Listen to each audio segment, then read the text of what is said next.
All right, guys, welcome into AL.com recruiting show number 3. I'm your host, Simone Eli, CBS 42 sports anchor, joined by Ben Thomas, who covers high school sports for AL.com. Behind the scenes, as always, the man with the plan, Patrick Greenfield, is doing all the work for us, producing, making everything look good. Today, Ben, we're switching things up just a little bit because the first 2 weeks we kind of talked about individuals, and today we're going to talk about a program as a whole and a couple individual guys who really make this Hewitt-Trussville team a very incredibly talented program with a potential bright future this fall. Yeah, right, Simone. We were talking about Josh Floyd, the Hewitt-Trussville coach, and the reason it's interesting is because three of the top 12 guys in Alabama are on that Hewitt-Trussville team. You have Justice Finkley, you have Riley Quick, and you have Omari Kelly, and also the quarterback, Cade Carruth, getting a lot of offers. So we know they play in that tough region with Hoover and Thompson and all those teams, but they are loaded again this year. Yeah, they certainly are. And, when I got the vibe from when I talked to Coach Floyd is that they're looking to just get the pieces put together because Hewitt-Trussville is a team that's very often in the playoffs. I think they missed it one year, but very typically they're one of those top 4 teams in that very tough region. They're kind of looking to just piece everything together this year. And he really believes that they have the senior class to do it. He's excited about this, guys. Here's what he had to say going into this fall. It's definitely a group that we're excited about. We lost a good senior class this year, so that they are last year. So we have they have some big shoes to fill. But we're excited about the group that we have. This is a group that's really been successful for really their whole life. And so we feel we got some really, really good leaders, both sides of the ball. I think they've grown this offseason just in leadership. I mean, obviously they've gotten bigger and faster and stronger and all that good stuff, but I think they've also grown in their leadership and, try to take ownership of this team. So a lot of these guys have an Alabama offer, they have an Auburn offer, they have a lot of Division I offers all throughout the entire country. So they're trying to kind of decide between SEC programs, some Pac-12 programs. Ben, what's the vibe that you get about the talent that Josh Floyd has coming into this 2021 year? Yeah, it's just amazing. This whole region's amazing. And unfortunately for Coach Floyd, just like Coach Niblett at Hoover and Coach Freeman at Thompson, they all have to basically beat each other twice to get to the it's like a round robin to get to the state championship game. And that's been the problem for them the last 2 years. They've had to go through Thompson and just, Thompson's been so good. But the talent, I mean, like I said, 3 guys in the top 12 of most everybody's top senior prospects for Alabama is incredible. And they should be right there in the mix. Can they knock off Thompson? We'll see. They certainly have enough talent to give it a shot. So you mentioned a few of these guys. Justice Finkley is one of them. He's got an Alabama offer. Riley Quick has Alabama ties. Obviously, his brother Pierce Quick was on the offensive line there at Hewitt-Trussville, is now there doing big things in Tuscaloosa. And then Omari Kelly, a guy who can really do it all. And I look forward to, Ben, you hearing what Coach Floyd had to say when it comes to who he compares him to that's been previously in the Husky program. But first, we're going to start things off with Justice Finkley, the upcoming senior defensive end. He's 6'2", 255. Here's what Coach Floyd had to say about his returning senior. Justice Finkley, one of the best in the state, has a few different options for where he might potentially go. Just what type of guy is he? I mean, what type of guy do you see him being at the next level as well? Well, just a great kid, first of all. He does a great job in the classroom, and just a great all-around kid. Just super hard worker. And, I've never coached a more motivated kid ever. I mean, the guy never stops. So, he's a guy that we almost have to tell him to hold on every now and then just because, he borderline do too much. But we obviously would rather do that way. So, but he's as far as on the field, he's just so explosive. He has a great first step. Just his get off is just incredible. He's very difficult to block. So high praise there from Coach Floyd about his defensive end. And Ben, we look at some of these numbers, just impressive what he's done on the field for the Huskies so far. Yeah, there you see your stats there for Patrick. Thanks for putting those up. His top 12 schools along with his stats from last year. He did release a top 12 recently. Alabama's in there. Simone already has official visits set up to Texas, Michigan, and Colorado when we get through this pandemic and can visit again this summer. So that's going to be big. And Coach Floyd tells me that this is a really smart guy. I mean, he mentioned there his incredible desire to be great. he also has talked about going to medical school. So this is a guy who's got a bright future both on and off the field. He's also the guy I mentioned last week, kind of played an April Fool's joke on us. On April 1st, he said, "Hey, committing at 4 p.m." I called Coach Floyd and goes, "I don't know anything about this." And it turns out, I think it was just kind of a joke. He did not commit, obviously. He got 12 schools in the running. So, but he's got a defensive end. He's about 6'2", 255. And this is the highest ranked of these three guys we're going to talk about today. Right now, he's number 6 on most people's rankings as far as seniors in the state. Yeah, and the highlights that you're seeing right here of Finkley up against some of the best teams in the state, in Thompson, in Hoover, in that really tough region. I mean, yes, points win you football games at the high school level right now, but at the end of the day, if you can stop somebody, then I think we can both attest to the fact that you can win ball games if you can keep guys out of the end zone. I know it sounds cliche, but in high school football, if you have a powerful defensive front, we've seen it with Thompson in the last few years, if you have guys up front who can stop the run in high school football, it is so impressive and such a huge deal. So I think that's another reason why Coach Floyd is just really, really looking forward to having that sort of presence right there. I mean, you see the attack, the quarterback there, 24 quarterback pressures last year. So you really want a guy with his type of leadership on and off the field and that kind of athletic ability. Yeah, I mean, in that region, Simone, if you can hold somebody to 20 points or less, that's a good defensive effort. I mean, if you look at Thompson scoring 40 points a game and Hoover always talented under Josh Niblett, and certainly, Finkley will help Hewitt, I think, be able to have a chance to do that this year. Yeah.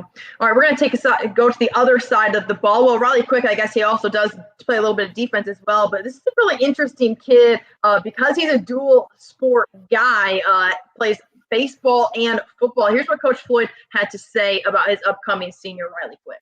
Justice Finkley, one of the Riley Quick, obviously Pierce's little brother. Ben kind of let me in on that he's a big baseball guy too. How do you see him going into his senior year on the football field? And then beyond that, what direction do you think he's going to go? Yeah, well, I mean, I think Riley's is an intriguing person because you really don't know what he's going to do with football or baseball. I think there's a time he wanted to try to play both, and he still may do that. It's very difficult at the next level just to play one sport. So, I mean, you've got to be a pretty unique person. But, I think Riley's a guy that could do it if anybody can. Now, I think the fact that he's a pitcher and an O-lineman, I mean, that's pretty rare. I mean, I don't know if that's probably ever happened. Ever. So that's just, but it shows you how athletic he is. Yeah. He's about 6'5", 250, hangs out in that range, 255. I think if he goes and plays college football, then they'll obviously get heavier.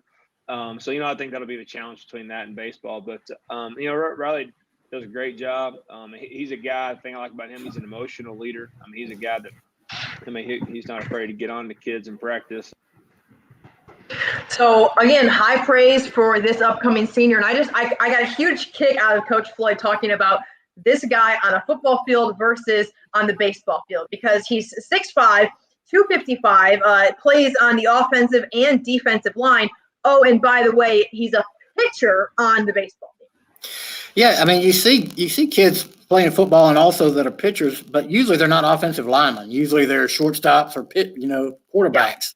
Yeah. For this guy, like Josh said, 6'5", 255 to be a pitcher. Look at him. It's incredible, and he's a good one. I mean, Hewitt-Trussville is the number 1 team in the state in baseball right now in Class 7A. Yeah. So I think he will have a choice coming up. He probably was hurt a little bit on the baseball field last year by not being able to play because of the pandemic. They got cut short after 12 or 13 games. So it'll be intriguing to see where he goes. This is a situation where I think most people think, oh, he's going to go to Alabama. His brother Pierce is there.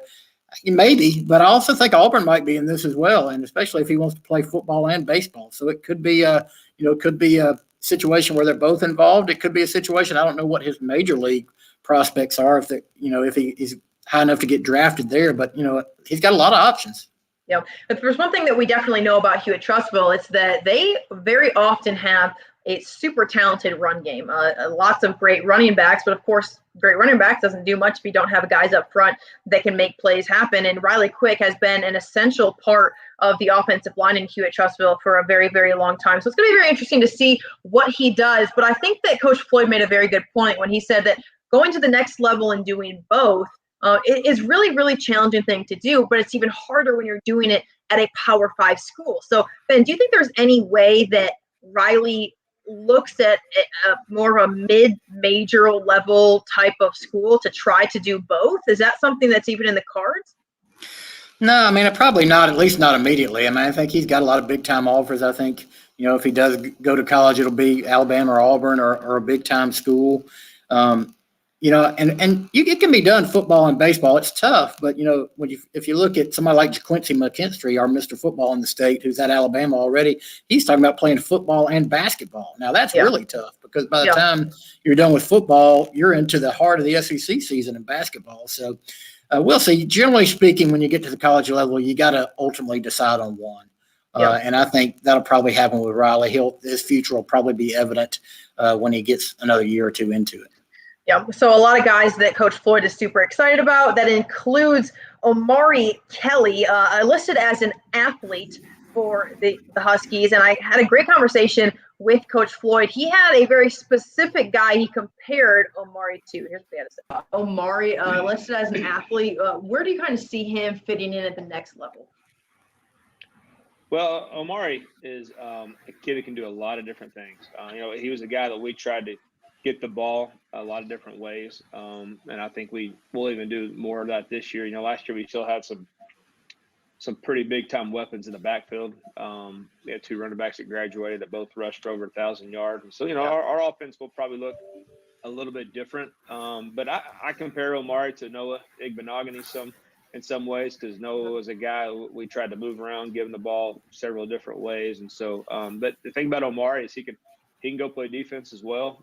He's had a few colleges, and he's had some scholarship offers based on that want him to go play defense. He scores too many touchdowns right now for us to move him completely to defense. But he'll be a guy that situationally will play some defense for us as well. But it's just super talented kid, great kid. Omari's he's a fun one to coach. So he's comparing him to Noah Igbenogany, which probably doesn't shock a lot of people. Also a huge athlete, fantastic player at Hewitt-Trussville. Of course, went to Auburn and did a ton of things in the Gus Malzahn program, offense and defense. So a guy that he really thinks Omari Kelly kind of fits that mold at the next level, Ben. Yeah, and if you remember, Noah went to Auburn as a wide receiver and ended up being a first-round cornerback pick or defensive back pick. So that transition can be made. I think people like Omari. He's a big guy, 6'2", 180. I think the teams like his frame. He can push around smaller DBs a little bit, and he's got some quick twitch ability. He can also make plays and get away from people. So Florida's in on him. Alabama's in on him. Obviously. Central Florida seems to be in on everybody since Gus is trying to rack up those recruits in the state. So we'll see if it's going to be intriguing. Speaking of Central Florida, see if Gus can get any of the guys out of the state. Hey, you know what? He's done well when he was at Auburn here, recruiting in-state guys. Maybe not as well as some Auburn fans would have liked, but obviously he's going to try to continue to do that here in the state. And if he's had a guy like Noah Igbenogany, who was a huge talent, went into the NFL draft and has been successful, he probably looks at Omari Kelly and thinks very similar conversations. We know that Gus and Coach Floyd are friends, that they know each other pretty well. And here's a look at Kelly's stats from a year ago. You got to imagine that these numbers are only going to get better going into his senior year. Yeah, like you mentioned, he had 2,000-yard rushers last year, including Armani Goodwin, who ended up going to LSU. So they had plenty of talent in the backfield. I'm sure they'll have some capable options. Another guy we haven't mentioned among these three, K. Caruth, the quarterback, is getting a lot of looks. We talked about him last week in our quarterback profile. He's not quite as highly recruited as these guys yet, but Alabama fans will remember his uncle, Paul Caruth, that played for Alabama, in the early 80s. So. Again, they're loaded, Simone. So, can they topple Thompson and get to the championship game? We'll see. Yeah. Josh Floyd would certainly hope so.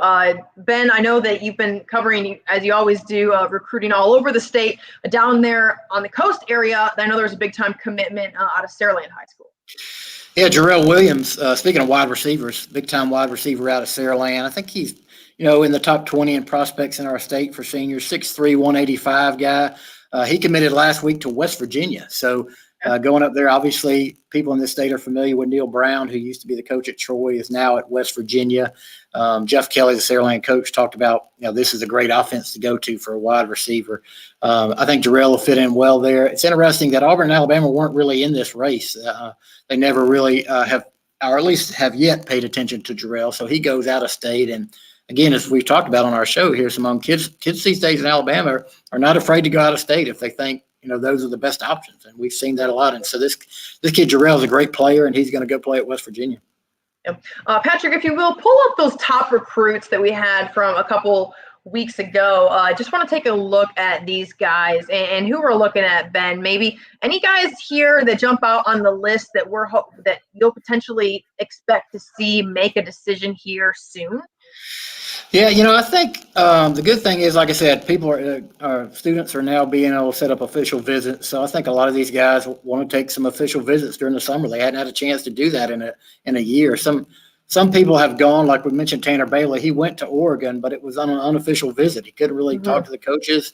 So some guys have done that. But I think we'll see this summer these commits start dropping. It's interesting. None of besides the three guys we have there, two of which we've talked about on our show, Emmanuel Henderson, and we had Tanner last week, haven't committed yet, but I think we'll see that getting close, and I think the official visits will start coming in June. One guy that at the very top of that list, Jeremiah Alexander. What's the latest that you've heard from him? The Thompson defensive end, super talented guy. I mean, what a presence that he has been for the Warriors program. Yeah, I mean, still he's been the top senior prospect in the state for a long time. Still that he committed to Alabama, I think last spring. Then he decommitted. I've talked to Mark Freeman about that, and they said it wasn't really I don't like Alabama. It was more of I want to be seen as a Thompson football player right now, and not as an Alabama commit. Obviously, when kids commit, we all talk about them. Even when we're writing game stories, we talk about Alabama commit Jeremiah Alexander. He didn't want to be that. Alabama's still in the mix there. Georgia's in the mix. He's released the top 5, and so again, he's gonna make a decision. I think Alabama's still probably at the top of this list, but we'll see moving forward. Is it one of those situations where is it a committable offer? I mean, you wonder about that with guys sometimes when you do see them decommit, if it's as legit of an offer as maybe they thought from the onset. You do see that, but not with this guy. I mean, every offer he gets. I don't think so either. I agree 100%. I'm just saying, he's one of the best I've ever seen play, and it's been fantastic. You got to wonder what the situation is. Yeah, he's legit. I just think more people have started paying attention to him. Georgia came in on him. Auburn's obviously in on him, and everybody wants him. I mean, and think about that. These two defensive ends, he and Justice Finkley in the same region. Going to get up, against each other's team. At least once and maybe twice in the playoffs. So it'll be fun to watch. And, I would say we've been talking a lot about Alabama, Simone, but, I think Auburn's going to get back in some of these races. I think I've said on many shows and different things, I think Auburn was really hurt, maybe more than any other program or comparable to any other program by the pandemic, in the fact that, number one, they didn't have a great season last year. They lost against Georgia and Alabama. And normally you can kind of counteract that. I mean, Auburn is about family. They've always preached that. That campus is great, and they haven't been able to get kids on campus like nobody else has. And I think once it opens up, people go down there and talk to Brian Harsin. I think a lot of the coaches I've talked to on the high school front like what they've seen from Coach Harsin so far. And so I think in the summer when kids can start going to visit, that you'll see Auburn maybe get more into the fray on some of these races that they might not have been yet.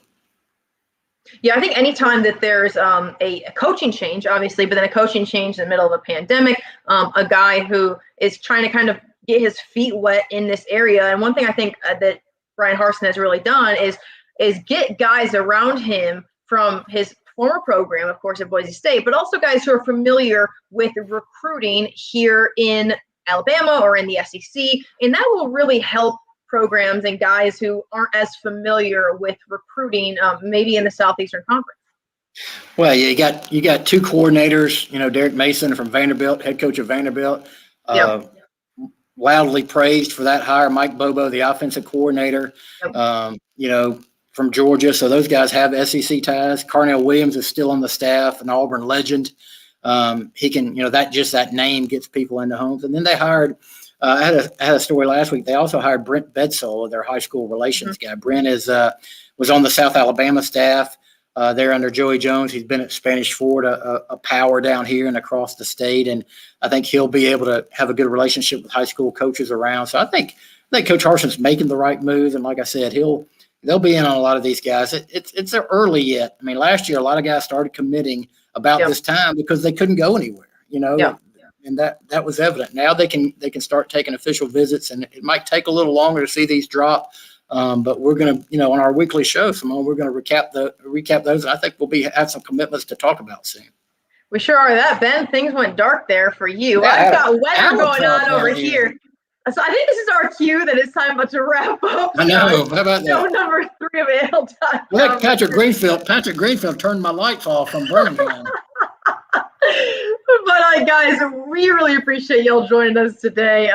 Ben Thomas always breaking down all the recruiting throughout the entire state. Patrick Greenfield behind the scenes, also the lighting guy there, taking care of us. But we'll look forward to being back here in a couple of weeks. We got a lot to look forward to as we get closer to spring practice throughout the entire state of Alabama at the high school level. I feel like guys always, when they get back on the field, get back with their teammates, the juice is flowing. That's always an exciting time for high school football. So we'll have lots to talk about here in the coming weeks. But again, we appreciate it. You joined in to show number 3 of AL.com.